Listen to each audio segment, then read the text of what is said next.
Prajwal ರೇವಣ್ಣಗೆ Sunday ಸಂಕಟದ story ಇದು. Foreign ನಲ್ಲಿ ಹಾಯ್ ಆಗಿದ್ದಂತ ಪ್ರಜ್ವಲ್ ರೇವಣ್ಣಗೆ ಶಾಕ್. ಪ್ರಜ್ವಲ್ ರೇವಣ್ಣ ವಿರುದ್ಧ ಅರೆಸ್ಟ್ ವಾರೆಂಟ್ ಜಾರಿಯಾಗಿದೆ. ಜನಪ್ರತಿನಿಧಿಗಳ ನ್ಯಾಯಾಲಯ ಅರೆಸ್ಟ್ ವಾರೆಂಟ್ ನೀಡಿದೆ. ಲೈಂಗಿಕ ಕಿರುಕುಳ ಕೇಸ್ ಪ್ರಜ್ವಲ್ಗೆ ಕಂಟಕ ಆಗುವಂತ ಎಲ್ಲಾ ಸಾಧ್ಯತೆಯೂ ಕೂಡ ಕಂಡು ಬರ್ತಾ ಇದೆ. ಪ್ರಜ್ವಲ್ ಮೇಲೆ 376 ಸೆಕ್ಷನ್ ಅಡಿ ಕೇಸ್ ದಾಖಲಾಗಿದೆ. ಹೊಳೆ ನರಸೀಪುರ ಠಾಣೆಯಲ್ಲಿ ಪ್ರಕರಣ ದಾಖಲಾಗಿರೋದು.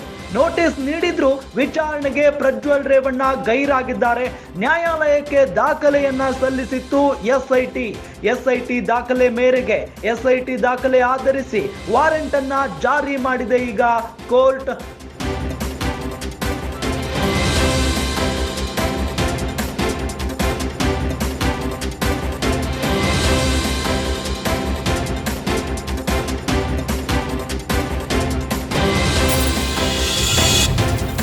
ಪ್ರಜ್ವಲ್ ರೇವಣ್ಣಗೆ ಸಂಡೇ ಸಂಕಟದ ಸ್ಟೋರಿ ಇದು. ಫಾರಿನ್ ನಲ್ಲಿ ಹಾಯ್ ಆಗಿದ್ದಂತ ಪ್ರಜ್ವಲ್ ರೇವಣ್ಣಗೆ ಶಾಕ್.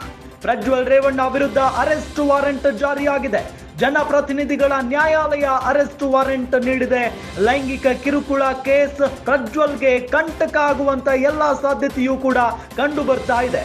ಪ್ರಜ್ವಲ್ ಮೇಲೆ 376 ಸೆಕ್ಷನ್ ಅಡಿ ಕೇಸ್ ದಾಖಲಾಗಿದೆ. ಹೊಳೆ ನರಸೀಪುರ ಠಾಣೆಯಲ್ಲಿ ಪ್ರಕರಣ ದಾಖಲಾಗಿರೋದು. ನೋಟಿಸ್ ನೀಡಿದ್ರು ವಿಚಾರಣೆಗೆ ಪ್ರಜ್ವಲ್ ರೇವಣ್ಣ ಗೈರಾಗಿದ್ದಾರೆ. ನ್ಯಾಯಾಲಯಕ್ಕೆ ದಾಖಲೆಯನ್ನ ಸಲ್ಲಿಸಿತ್ತು ಎಸ್ಐಟಿ ದಾಖಲೆ ಮೇರೆಗೆ ಎಸ್ಐಟಿ ದಾಖಲೆ ಆಧರಿಸಿ ವಾರೆಂಟ್ ಅನ್ನ ಜಾರಿ ಮಾಡಿದೆ ಈಗ ಕೋರ್ಟ್.